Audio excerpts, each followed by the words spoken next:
مہر فاطمی کا جو سوال پوچھا گیا ہے کہ مہر فاطمی کیا ہے،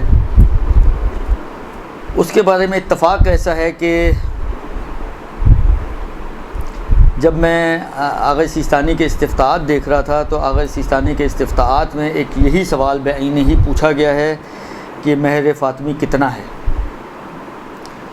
اور آغا سیستانی نے وہاں پر اس کا ایک جواب دیا ہے۔ میں اسی سوال جواب کو آپ کی خدمت میں کوٹ کر رہا ہوں۔ دیکھیں، یہ چیزیں ایسی ہیں کہ بالآخر یہ کوئی اتنی تقلیدی چیزیں نہیں ہیں۔ تقلید اگر ہمیں کرنی ہے تو اس مسئلے میں کرنی ہے کہ آیا مہر ہونا چاہیے نہیں ہونا چاہیے، بغیر مہر کے اگر عقد پڑا جائے تو کیا ہوگا کیا نہیں ہوگا، یہ سارے جو مسائل ہیں۔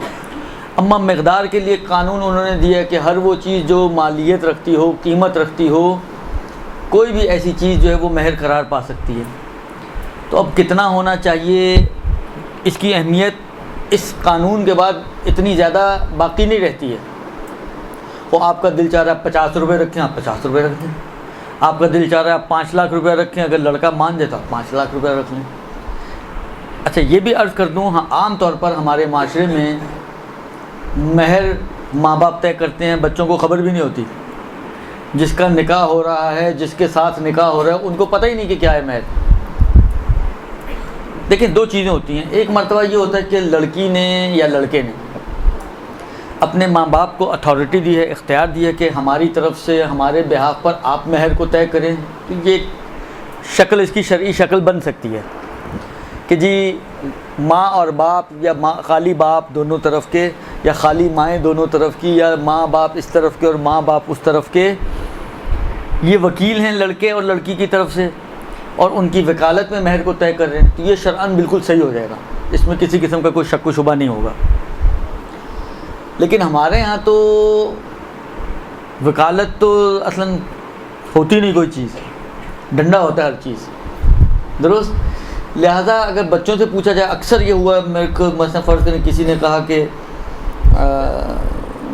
نکاح پڑھنا ہے، جب لڑکی سے پوچھا کہ جی آپ کا مہر کتنا ہے، تو لڑکی پریشان، مہر کتنا ہے، یہ تو مجھے پتہ ہی نہیں ہے۔ خواہش نے کہا آپ کا ہو رہا ہے تو مہر تو آپ کو طے کرنا ہے۔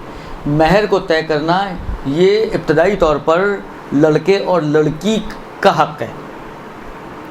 یہ لڑکا اور لڑکی ہیں جو طے کریں گے کہ مہر کیا ہوگا، البتہ آپس کی میوچل انڈرسٹینڈنگ کے ساتھ۔ ایسا بھی نہیں ہے کہ جو لڑکی نے کہہ دیا لڑکا مجبور ہے ہاں کرنے پر، یا جو لڑکا کہے لڑکی مجبور ہے ہاں کرنے پر، نہیں، آپس کی میوچل انڈرسٹینڈنگ سے یہ طے ہوگا کہ مہر کیا ہے۔ یہ پہلا حق جو ہے لڑکے اور لڑکی کا ہے ابتدائی طور پر۔ عرض کیا کہ یہ ہو سکتا ہے لڑکا اور لڑکی جو ہے طے کرنے کے لیے مثلا اپنے ماں باپ کو وکیل بنا دیں کہ جی ہماری طرف سے آپ طے کر لیں، جو بھی آپ طے کریں گے وہ ہمیں منظور ہے، درست؟ کہ نارملی ہمارے معاشرے میں ماں باپ تو طے کرتے ہیں منتہا بغیر وکالت کے۔ اب اس میں بھی صحیح شکل یہ بن سکتی ہے کہ ٹھیک ہے بغیر وکالت کے ماں باپ نے طے کر دیا اور لڑکے اور لڑکی نے اسی کو اوکے کر دیا۔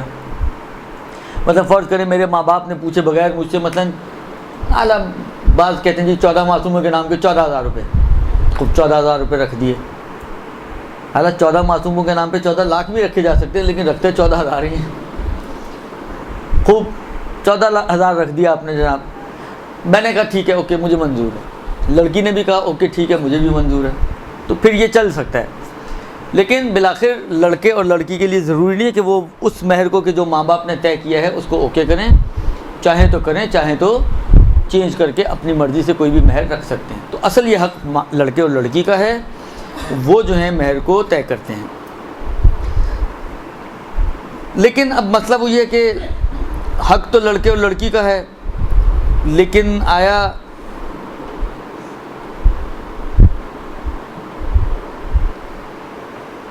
اچھا یہ بھی لوگ بہت سوال کرتے ہیں مہر سنت کیا ہے۔ بعض روایتوں میں یہ موجود ہے کہ مہر سنت جو آئمہ نے اپنی زوجات کے لیے قرار دیا، یا بعض جگہ پہ جناب زہرا کے حوالے سے بھی آتا ہے کہ جناب زہرا کے لیے قرار دیا گیا، وہ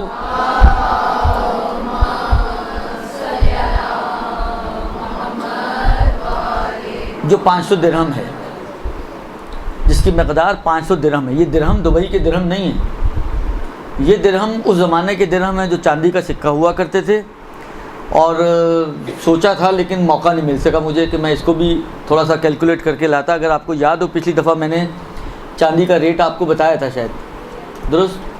میرا خیال ہے 81 روپے کچھ تھا شاید, 81 روپے 60 پیسے تھا, یا آخر حال 81-82 روپے لگ بھگ کچھ تھا. اور ایک درہم جو ہے, جو مجھے یاد پڑ رہا ہے اس وقت, جو پچھلی دفعہ بھی میں نے عرض کیا تھا شاید, کہ 2.6 گرامز کے لگ بھگ ہے, جو میرے ذہن میں ہے. اگر کسی کے پاس آغا سیستانی کی توضیح ہے یہاں پر, تو اس کی بیک پر انہوں نے کنورژنز دیے ہوئے ہیں کہ ایک درہم شاید 2.6 گرامز کا ہے, جو مجھے یاد ہے اس وقت. پلس مائنس ہو سکتا ہے, وہ آپ باقی رجوع کر لیجیے گا آغا سیستانی کی توضیح کی بیک پہ, یا اگر کسی کے پاس آغا خوئی کی توضیح ہو تو اس کی بیک پہ بھی یہ چیز ایڈیشنل ڈالی گئی تھی.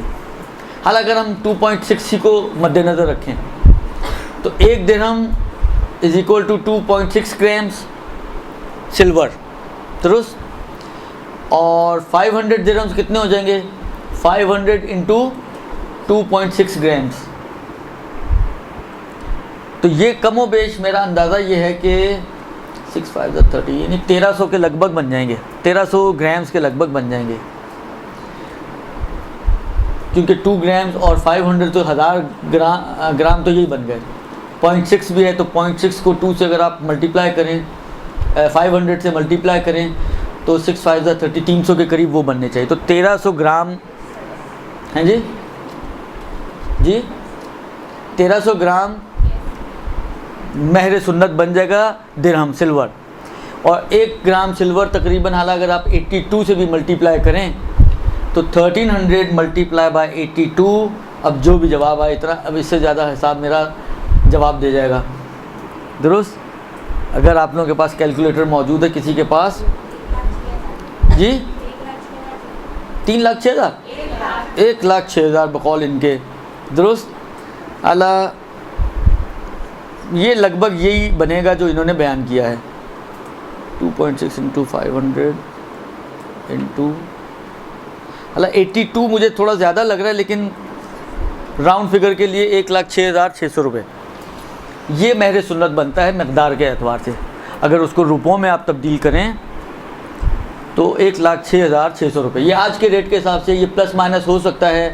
ایک زمانہ تھا, شاید میں نے پہلے آپ کی کلاس میں بھی عرض کیا تھا, 4-5 سال پہلے ایک نکاح پڑا تھا, اس وقت جب کیلکولیشن کی تھی شاید 84,000 کے لگ بھگ بن رہا تھا. آج 4-5 سال بعد یہ 1,06,000 پہ پہنچ گیا ہے. ممکن ہے 4-5 سال اور آگے گزرے تو تھوڑا اور بڑھ جائے. پلس مائنس یہ ہو سکتا ہے. کنورژن کا طریقہ میں نے آپ کو بتا دیا, آپ اس کو اس طرح سے کنورٹ کر کے روپیز میں بنا سکتے ہیں کہ یہ اتنے روپے مہر سنت کے جو ہے آپ کا بن جائے گا. اور بعض روایتوں کے حساب سے, جس طرح کہ آغا سیستانی نے, میں آپ کی خدمت میں آغا سیستانی کا سوال اور جواب کوٹ کر دیتا ہوں. اب آپ دیکھیں کہ وہ کیا فرماتے ہیں آغا سیستانی.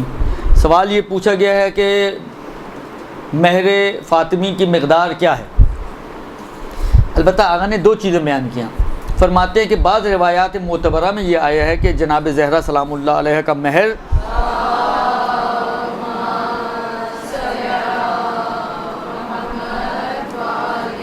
ایک زرہ تھی کہ جو 30 درہم کے برابر تھی.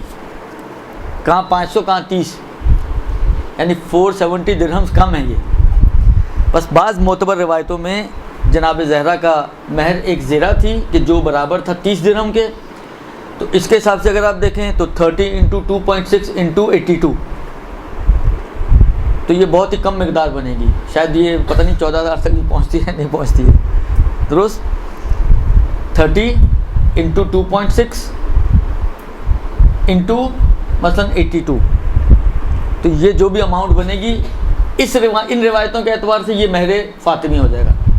لیکن خود آغا ہی فرماتے ہیں کہ البتہ بعض دیگر روایات میں ہے, ولیکن فی روایات اخرى, بعض دیگر روایات میں ہے کہ انا مہرہا کانا بے مقدار مہر سنہ, کہ جناب زہرا کا مقدار مہر سنت کے حساب سے تھا. یعنی کیا؟ یعنی 500 درہم کے برابر کے جو شروع میں نے آپ کی خدمت میں عرض کیا. تو یہ ایک چھوٹا سا اختلاف ہے ان کے مہر کے بارے میں. تو البتہ بعض روایتوں میں یہ ہے کہ عورت کے محسنات اور اچھائیاں اور خوبیاں جو بیان کی گئی ہیں, اس میں ایک صفت یہ بیان کی گئی ہے کہ قلیل المہر ہو وہ کثیر الاولاد ہو. ہمارے ہاں معاملہ الٹا ہو گیا ہے. اولاد کے بارے میں 2 بچے خوشحال گھرانہ، اور مہر کے بارے میں لاکھوں روپیہ مہر آج کل چلتا ہے. تو بالآخر روایتوں کے بالکل برعکس کہانی چل رہی ہے اس وقت معاشرے میں. روایتیں کہتی ہیں کہ عورت وہ اچھی کہ جس کا مہر کم اور اولادیں زیادہ ہوں، اور معاشرہ کہتا ہے کہ عورت وہ اچھی جس کی اولادیں کم اور مہر زیادہ ہو. اب آپ خود سوچ لیں اور فیصلہ کر لیں کہ آپ کو کیا لینا ہے. آیا ان روایتوں پر عمل کرنا چاہیں گی یا ان روایتوں پر؟ یہ تو پہلا سوال ہو گیا اور اس کا جواب.